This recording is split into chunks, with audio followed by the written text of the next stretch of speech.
नमस्कार दोस्तों, progressive online education hub में आपका स्वागत है। मैं हूं नंद किशोर। जैसा कि हम जो है बीकानेर का इतिहास देख रहे थे और बीकानेर के इतिहास में हमने अभी तक जो है बहुत ही इंपॉर्टेंट शासक देखे हैं।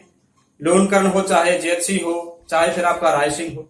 तो प्रीवियस वीडियो में हमने जो है राय सिंह के बारे में विस्तृत चर्चा की थी और आज जो है हम देखेंगे कि राय सिंह के बाद या प्रवर्ती काल में बीकानेर के कौन कौन से शासक हुए और उनमें सब में से जो है कौन से शासक का बीकानेर के इतिहास में बहुत ज्यादा महत्वपूर्ण योगदान है और वो कितना हमारे एग्जाम पर्पज से जो है ज्यादा महत्वपूर्ण है। ये सब हम देखेंगे अभी इस वीडियो में। तो दोस्तों देखिए, बीकानेर के जब इतिहास की बात करते हैं तो अगले जो राय सिंह के बाद शासक होते हैं उस शासक का नाम होता है आपका दलपत सिंह। क्या नाम होता है दोस्तों? दलपत सिंह। दलपत सिंह जो है शासक बनते हैं बीकानेर के। दलपत सिंह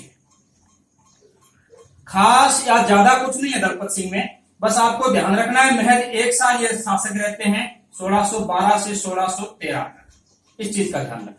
अब दलपत सिंह जो शासक बनते हैं जब बीकानेर के, तब दलपत सिंह ने क्या किया कि इससे पूर्व जो है इन्होंने राय सिंह के खिलाफ विद्रोह कर दिया था।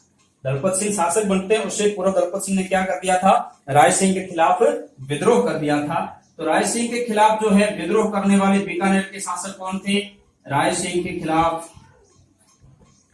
खिलाफ क्या कर दिया दोस्तों? इसने विद्रोह कर दिया। तो जो है वो शासक था आपका दलपत सिंह। इसी का ध्यान रखना। अब राय सिंह ने इनको जो है भटनेर के किले में जो है क्या कर दिया?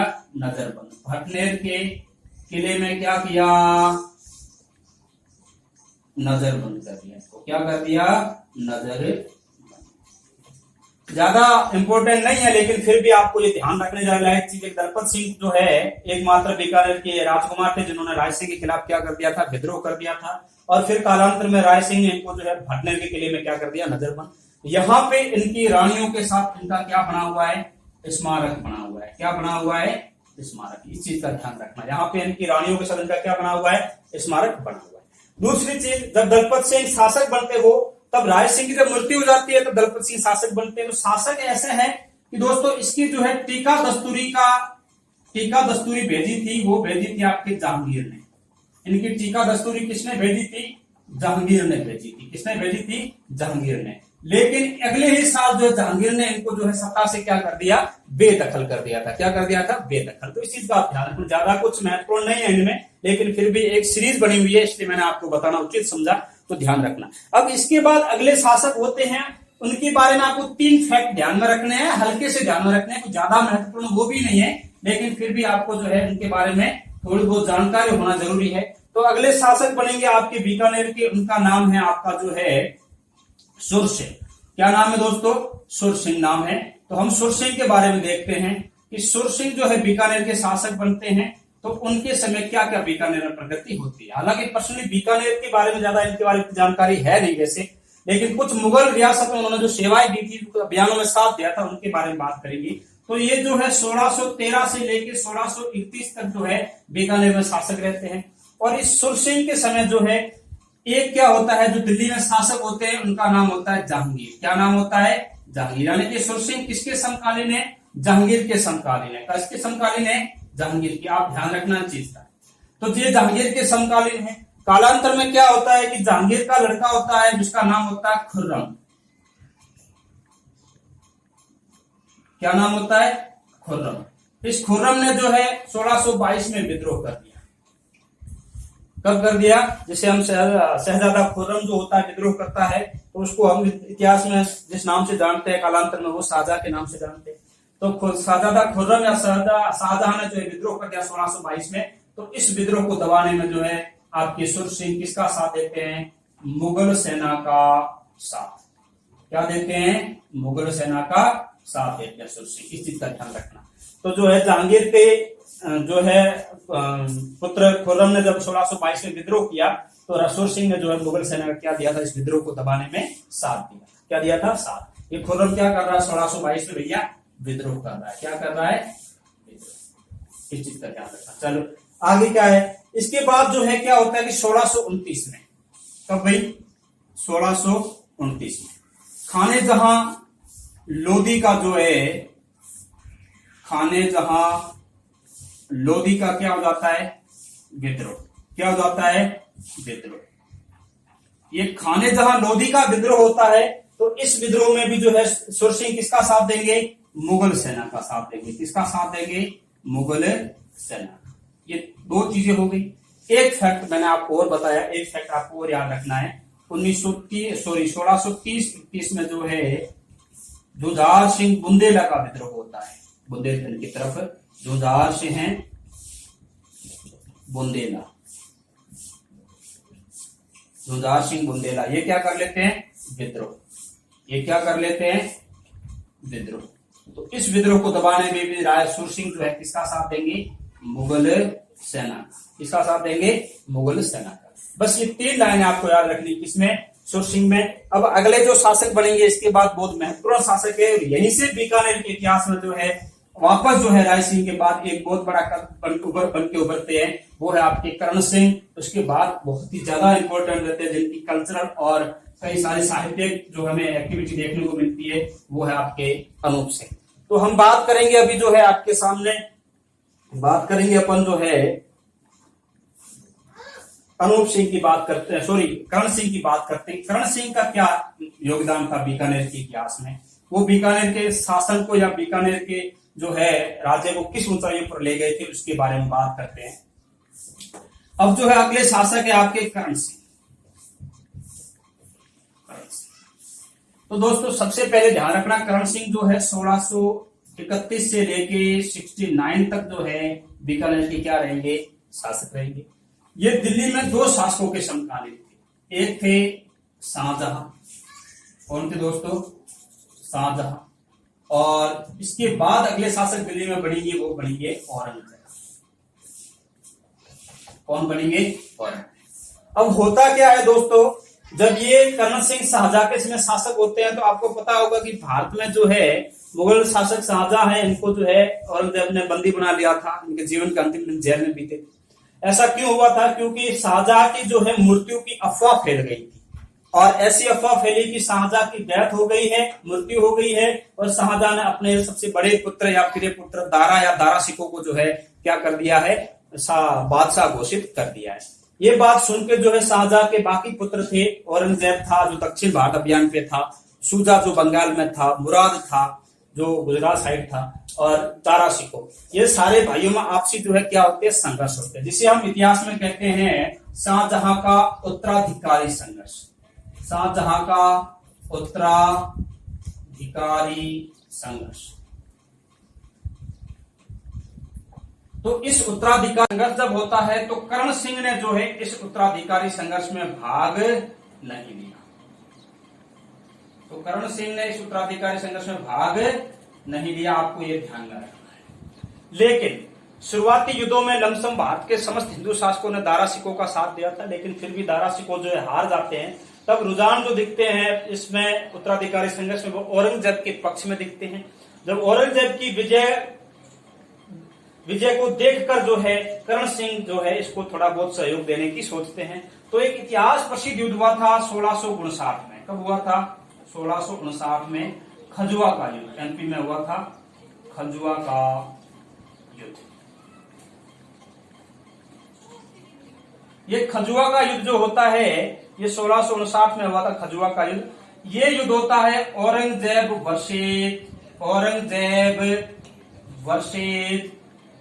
वर्षेद होते हैं शुजा। कौन होते हैं? शुजा, जो बंगाल के उसमें क्या थे? गवर्नर थे शुजा। और इस युद्ध में कर्ण सिंह ने जिसका साथ दिया वो दिया किसका? औरंगजेब का साथ दिया। कर्ण सिंह ने किसका साथ दिया? औरंगजेब का। कर्ण सिंह ने अपने 2 पुत्र भेजे इस युद्ध में। कितने पुत्र भेजे? 2। दोनों पुत्र कौन कौन से? आप ये समझिए कि औरंगजेब के साथ के लिए कर्ण सिंह ने अपने कितने पुत्रों को भेजा? 2 पुत्रों को भेजा। तो हम उन दोनों पुत्रों के बारे में जिक्र करते हैं। एक का नाम था पदम सिंह। क्या नाम था? पदम सिंह। और दूसरे का नाम था केसरी सिंह। क्या नाम था? केसरी सिंह। कहते हैं कि जब औरंगजेब और शुजा के मध्य युद्ध हो रहा था तो इस युद्ध में जो है करण सिंह के पुत्र पदम सिंह और केसरी सिंह ने जो है बेहद ही वीरता दिखाई थी। तो इस बात से जब युद्ध समाप्त हुआ तो वापस वो लौट के डेरे पे आए। तब औरंगजेब ने उनके जो है वीरता से इतना प्रसन्न हुआ कि उनके जूतों की जो धूल थी वो अपने रुमाल से इन्होंने साफ की थी, औरंगजेब इन दोनों की। तो ये पदम सिंह जो है तलवार का धनी कहलाता है, बहुत ही फेमस हुआ था। जैसे आपने देखा होगा कि नागौर के शासक अमर सिंह जो है अपने कटार के लिए प्रसिद्ध थे, वैसे पदम सिंह जो है अपनी वीरता में तलवार के लिए क्या रहे प्रसिद्ध। इन्होंने किसी मुगल मंत्री का जो है दिल्ली दरबार में क्या कर दी, तलवार से हत्या कर दी थी, तो इसलिए फेमस थे। अब ये दो चीजें इतिहास में एक प्रसिद्ध हुई, एक ये आपको ध्यान रखना है। दूसरी चीज क्या होती है कि इन्होंने जो है औरंगजेब की तरफ से जो है अटक अभियान किया। कौन सा किया? अटक, वर्तमान पाकिस्तान वाले क्षेत्र में अटक नदी जहां चलती है वहां पे जो है अटक अभियान किया। कौन सा अभियान किया? अटक अभियान। अब अटक अभियान के समय ऐसा माना जाता है कि ऐसी औरंगजेब की रणनीति थी कि वो जो है हिंदुस्तान के समस्त शासकों को अटक अभियान के लिए ले गया, हिंदू शासकों को अपने साथ, और कहा कि भी ऐसी प्लानिंग थी उसकी कि अटक नदी पार करने के बाद जो है वो उस पार जाने के बाद इन सबको जबरन जो है इस्लाम या मुस्लिम धर्म अपना लेगा।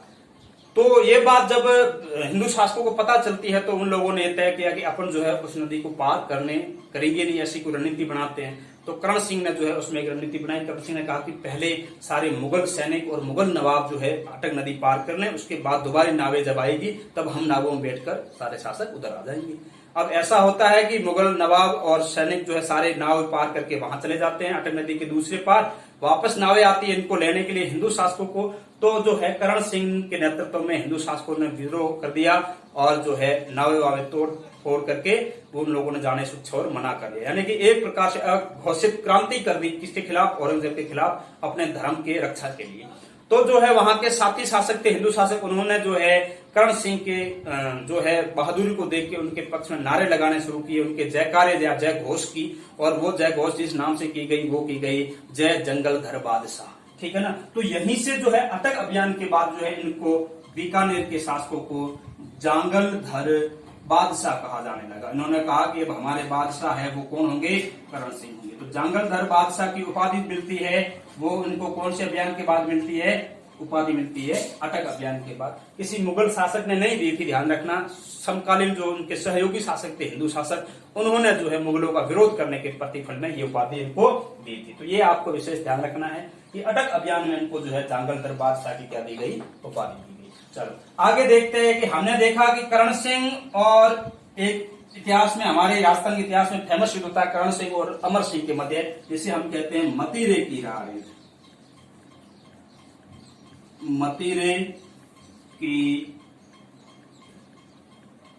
मतीरे की हिंदी वर्ड होता है मारवाड़ी में री को की हिंदी में की कहा जाता है, री रे रे, तो इनको की कहा जाता है, ठीक है। जैसे का की के है ना, का की के, तो री रा रे ये जो है इसकी मारवाड़ी वर्ड होती है।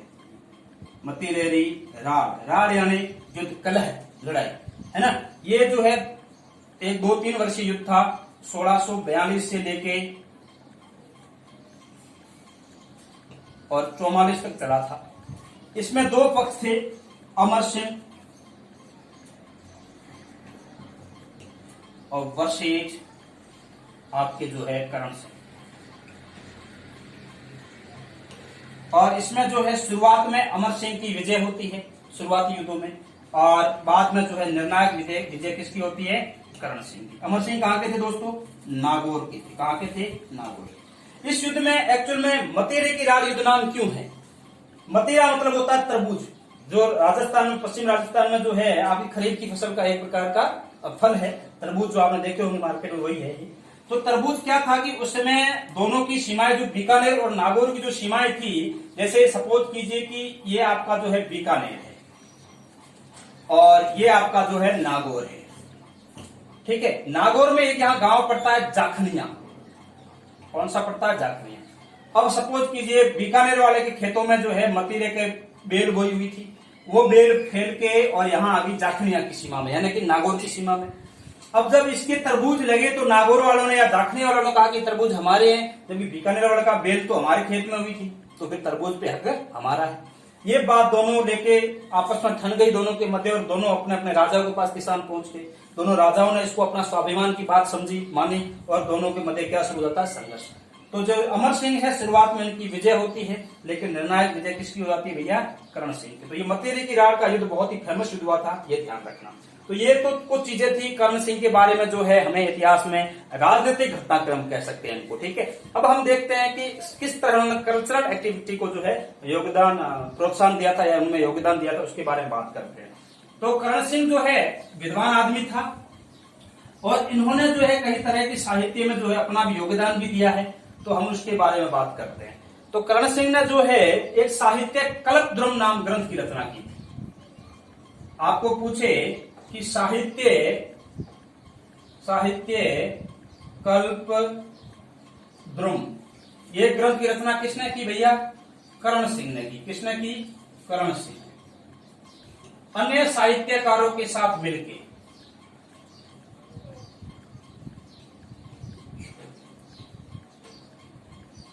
ये ध्यान रखना, कर्ण सिंह ने अकेले ने इसकी रचना नहीं की है, अन्य साहित्यकारों के साथ क्या किया इन्होंने? मिलकर इसकी रचना की है। इस चीज का ध्यान रखना। इसके अलावा जो है कर्ण सिंह के समय जो है एक इनका दरबारी कवि था गंगाधर मैथिली।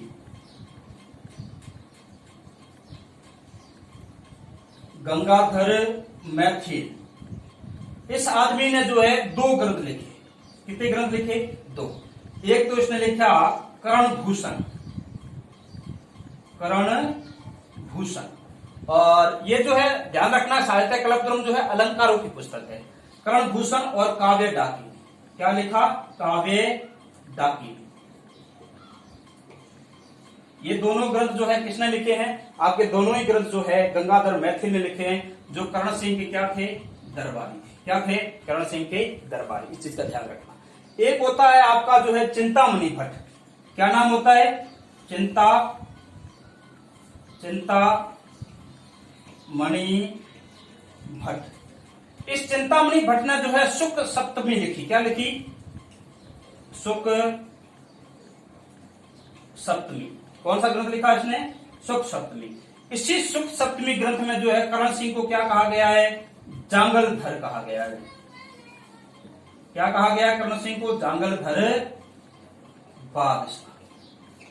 इस शुक्ल सप्तमी ग्रंथ किसने लिखा? चिंतामणि भट्ट ने, और इसमें कर्ण सिंह को क्या कहा गया है? जांगलधर बादशाह कहा गया है। तो ये जो है आपको कर्ण सिंह के बारे में ध्यान रखना है। तो क्या क्या रखना है? ध्यान रखना साहित्य के हिसाब से बहुत इंपॉर्टेंट है, ये क्वेश्चन पूछे हुए हैं। काव्य डाकिनी और कर्ण भूषण जो है ग्रंथ किसने लिखे? गंगाधर मैथिल ने, जो किसके दरबारी है? जो कर्ण सिंह के दरबारी है। और कर्ण सिंह स्वयं ने कौन सी पुस्तक लिखी? कर्ण सिंह ने जो है साहित्य कल्पद्रुम लिखी, जो अन्य साहित्यकारों के साथ मिलकर लिखी। इस चीज का ध्यान रखना। और चिंतामणि भट्ट का ग्रंथ कौन सा है? शुक्ल सप्तमी, जिसमें कर्ण सिंह को क्या बताया गया? जांगलधर बादशाह। वैसे जांगलधर बादशाह की उपाधि कहां मिली थी? अटक अभियान में। कहां मिली थी? अटक अभियान में। और मतेरी की राड़ का युद्ध किनके मध्य हुआ?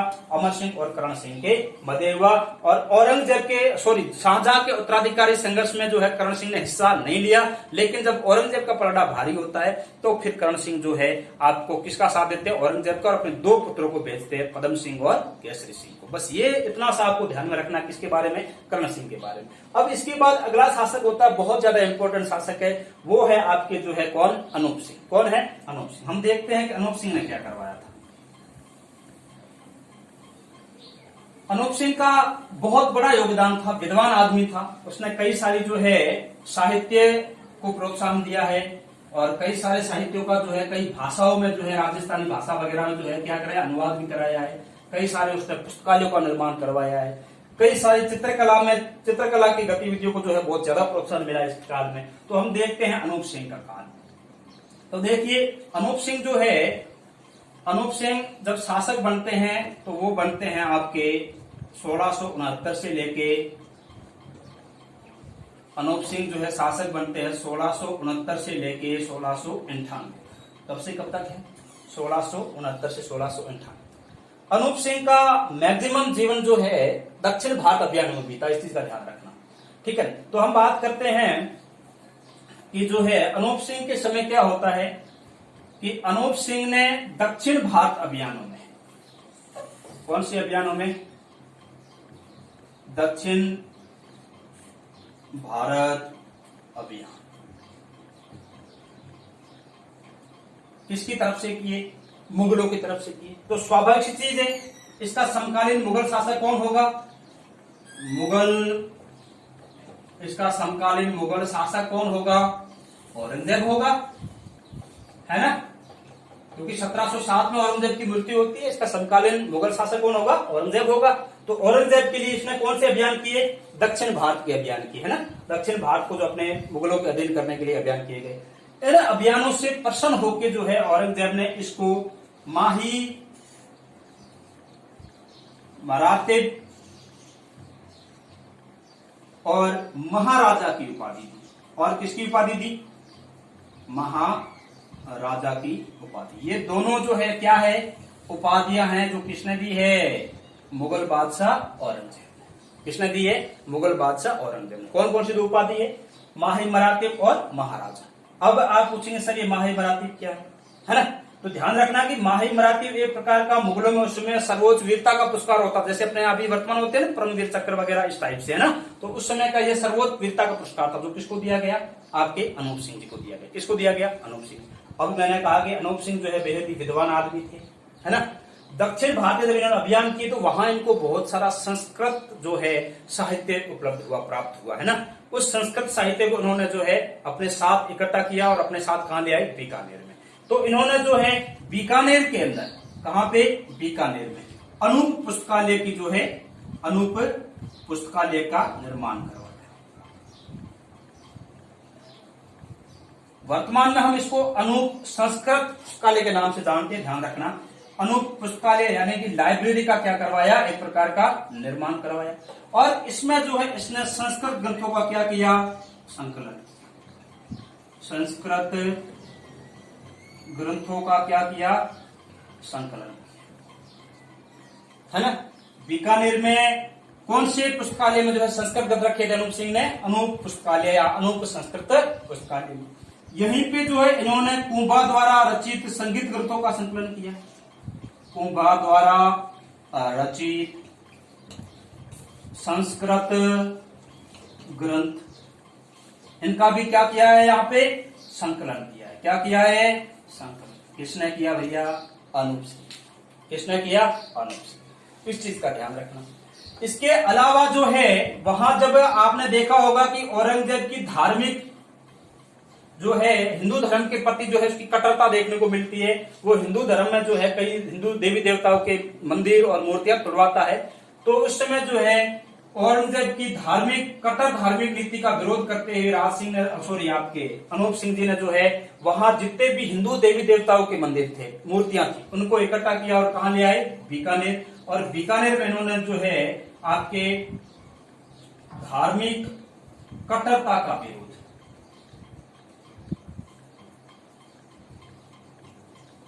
और बीकानेर में इन्होंने जो है क्या करवाया? 33 करोड़ देवी देवताओं के मंदिर का निर्माण। 33 करोड़ देवी देवताओं का मंदिर निर्माण किसने करवाया भैया? अनूप सिंह ने करवाया। किसने करवाया? अनूप सिंह। देखो दो चीजें ध्यान रखने हैं आपको राजस्थान जी के में। 33 करोड़ देवी देवताओं का मंदिर पूछे आपसे, 33 करोड़ देवी देवताओं का मंदिर जूनागढ़ बीकानेर में है, ठीक है। आपको कहे कि 33 करोड़ देवी देवताओं की साल, क्या कहे? 33 करोड़ देवी देवताओं की साल। 33 करोड़ देवी देवताओं की साल।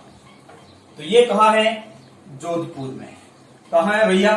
जोधपुर। किसने निर्माण करवाया? अभय सिंह ने। ये स्पेशल मंडोर में है, जोधपुर में, और अभय सिंह ने इसका निर्माण कराया था।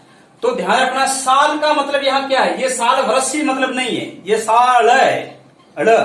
अल बोलते हैं, अल वो ल है, जो ऐसे ऐसे होता है वो वाला है। तो ये इसका मतलब ये है कि ये जो है बहुत बड़ा कमरा, जिसको मारवाड़ी में पश्चिम राजस्थान में साल कहा जाता है ना, बैठक का बहुत बड़ा कमरा साल कहा जाता है।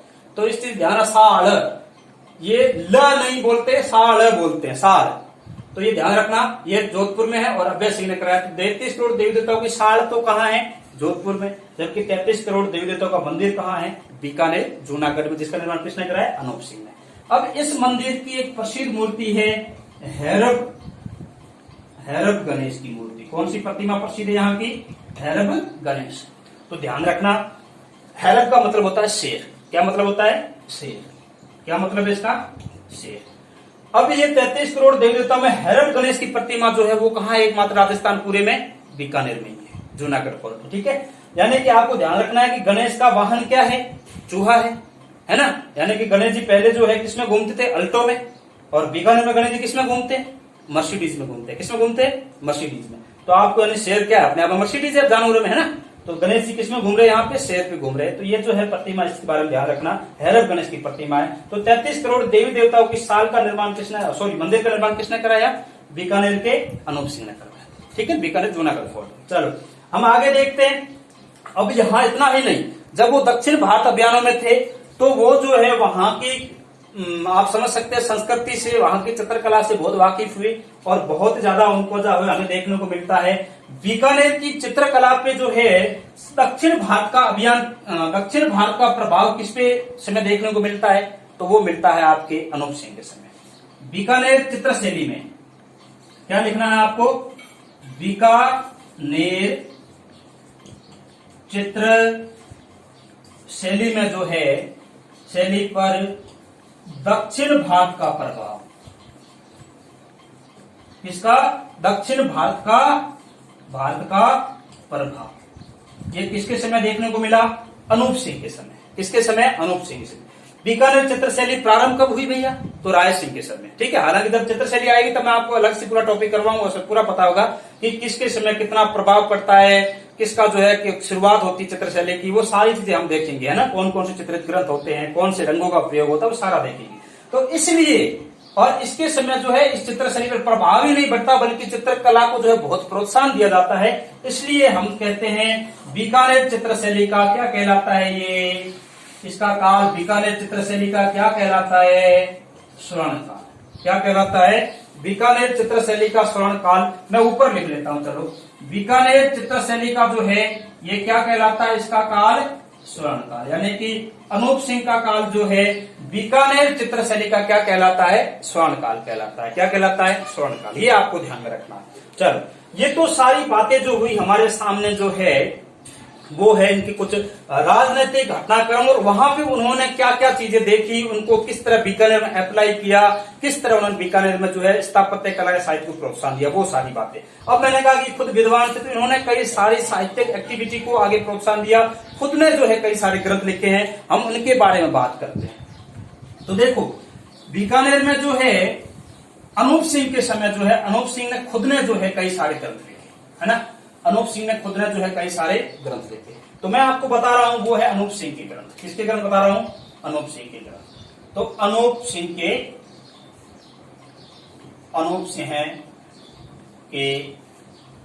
ग्रंथ। तो अनूप सिंह ने जो है एक ग्रंथ लिखा अनूप विवेक। क्या लिखा? अनूप विवेक। एक लिखा इन्होंने काम प्रबोध। क्या लिखा? काम प्रबोध। ठीक है। और एक इन्होंने ग्रंथ लिखा उसका नाम है श्राद्ध प्रयोग चिंतामणि। क्या लिखा? श्राद्ध प्रयोग चिंतामणि, है ना। और एक ग्रंथ लिखा अनूपोदेय। अब दोस्तों ध्यान रखना, ये अनूपोदेय जो है ये टीका है। ये क्या है? टीका है। टीका मतलब कमेंट्री है एक प्रकार की। और ये किस पे लिखी गई है? ये जयदेव की गीत गोविंद पे लिखी गई है। जयदेव जो बंगाल के शासक लक्ष्मण सेन के दरबारी कवि थे, जयदेव की जो पुस्तक है गीत गोविंद। कौन सी पुस्तक है? गीत गोविंद। तो इस पुस्तक पे जो है टीका लिखी गई, उस टीका का नाम क्या? अनूपोदेय। तो आपने एक और चीज देखी होगी कि राजस्थान में, या मैंने प्रीवियस मेवाड़ में शासक पढ़ा है राणा कुंभा, है ना।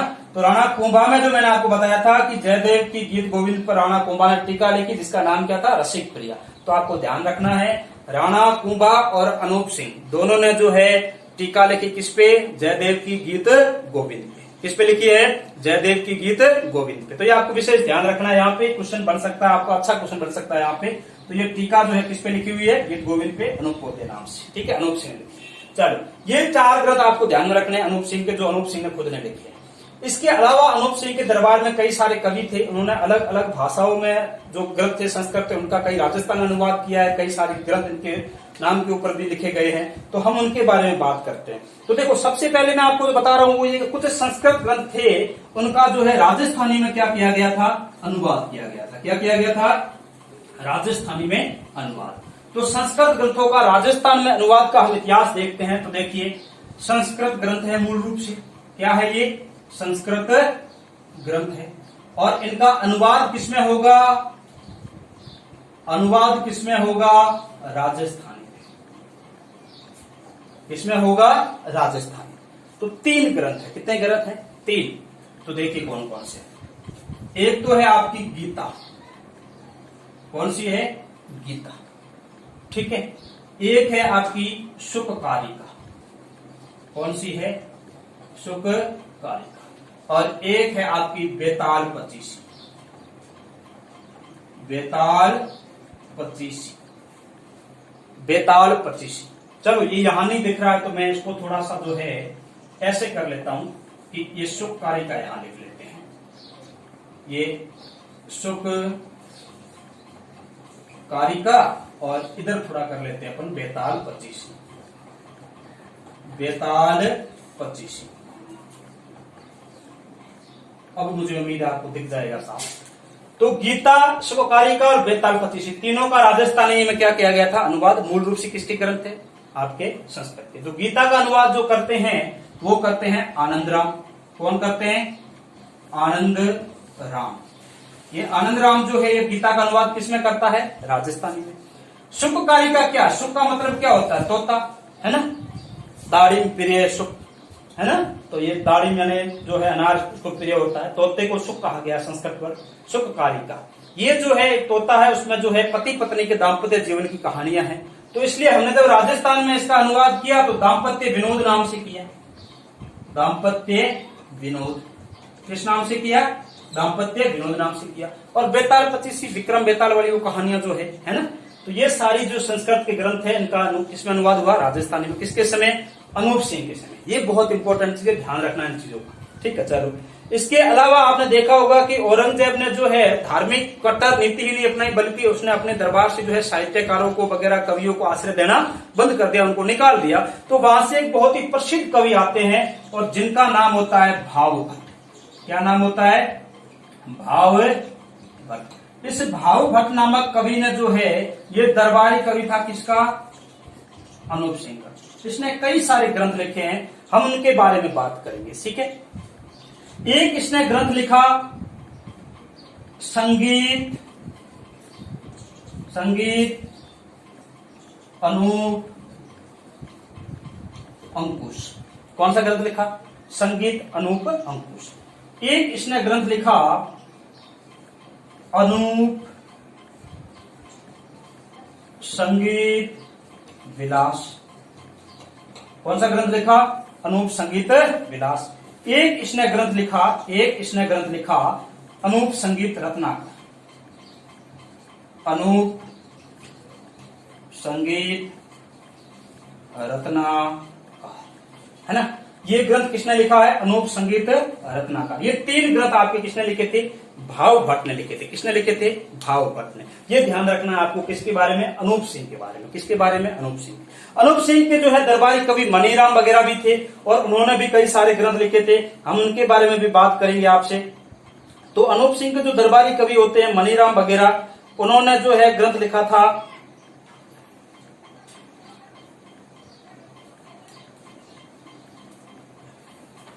अनूप सिंह के दरबारी कवि जो होते हैं उनका नाम होता है भावभट्ट। उन्होंने क्या ग्रंथ लिखे, संगीत अनूप अंकुश, अनूप संगीत विलास और अनूप संगीत रत्नाकर। तो आपको ध्यान क्या रखना है, एक जगह तो अनूप पीछे है, संगीत आगे है ना, इस चीज का ध्यान रखना। तो संगीत पहले ले आना, फिर अनूप को ले आना, फिर अंकुश लगा देना उस पर, है ना। यानी कि अनूप पे आप क्या लगा रहे हो, अंकुश। संगीत गा रहा है उस पर आप अंकुश लगा रहे हो। फिर आपको अनूप को पहले लाना है और संगीत और विलास कर रहा है ना उसमें, तो ये अनूप संगीत विलास। एक है आपका अनूप संगीत, सेम का सेम वर्ड नीचे अनूप संगीत, पीछे क्या लगाना, केवल यहाँ विलास है और यहाँ क्या लगाना आपको, रत्नाकर। ये ध्यान रखना। अब मनीराम जो होता है उसने ग्रंथ लिखा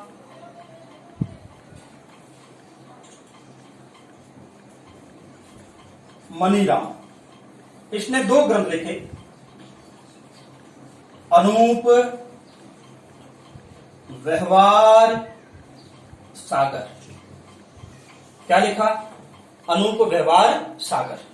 और एक इसने ग्रंथ लिखा अनूप विलास।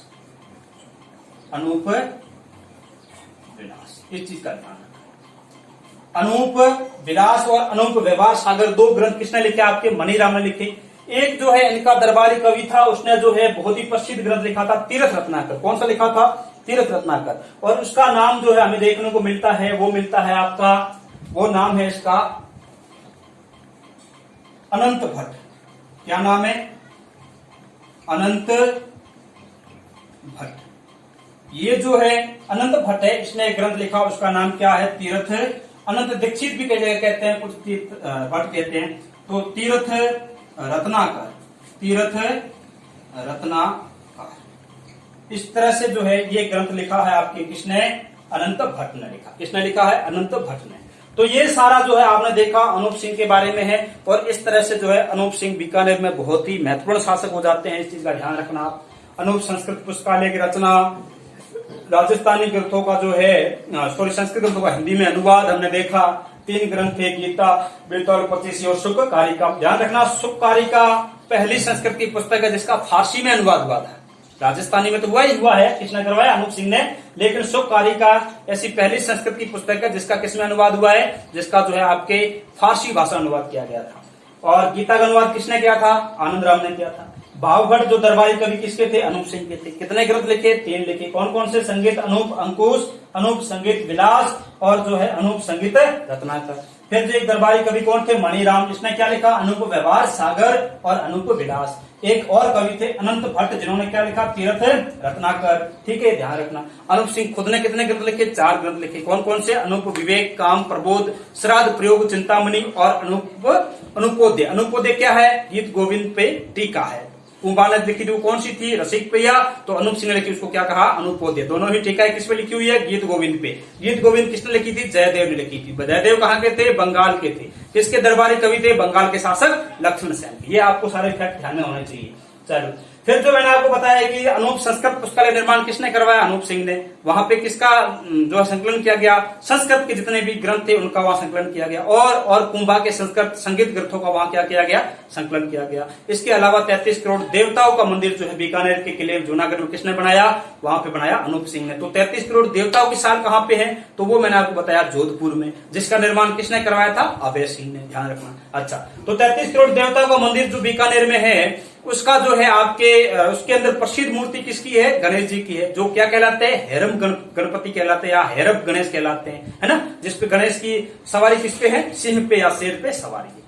तो ये सारी बातें आपको जो है ध्यान में रखनी है। किसके बारे में? अनूप सिंह के बारे में। और एक बहुत इंपॉर्टेंट फैक्ट अनूप सिंह के बारे में और कि अनूप सिंह का काल जो है बीकानेर चित्रशैली का क्या कहलाता है? स्वर्ण काल कहलाता है। और बीकानेर चित्रकला का जो है प्रारंभ या शुरुआत मानी जाती है राय सिंह से। ठीक है। और बीकानेर चित्रशैली पर जो है दक्षिण भारत का प्रभाव कब देखने को मिलता है? वो भी अनूप सिंह के समय। किसके समय? अनूप सिंह। तो ये सारी जो है अनूप सिंह के बारे में था। और अनूप सिंह को औरंगजेब ने माही मरातिब और जो है महाराजा की क्या दी थी? उपाधि। इसके अलावा दक्षिण भारत अभियानों के समय अनूप सिंह ने बीजापुर और गोलकुंडा घेरे में भी मुगल सेना का क्या दिया था? साथ। ये फैक्ट मैं भूल गया था, खैर आपको भी बता देता हूं। बीजापुर और गोलकुंडा, है ना। बीजापुर और कौन सा है? दोनों महाराष्ट्र में पड़ते हैं। गोलकुंडा। यहां पे घेरे में किसके साथ था? मुगल सेना। इस चीज का ध्यान रखना। यहां बड़ी वीरता दिखाई थी इन्होंने।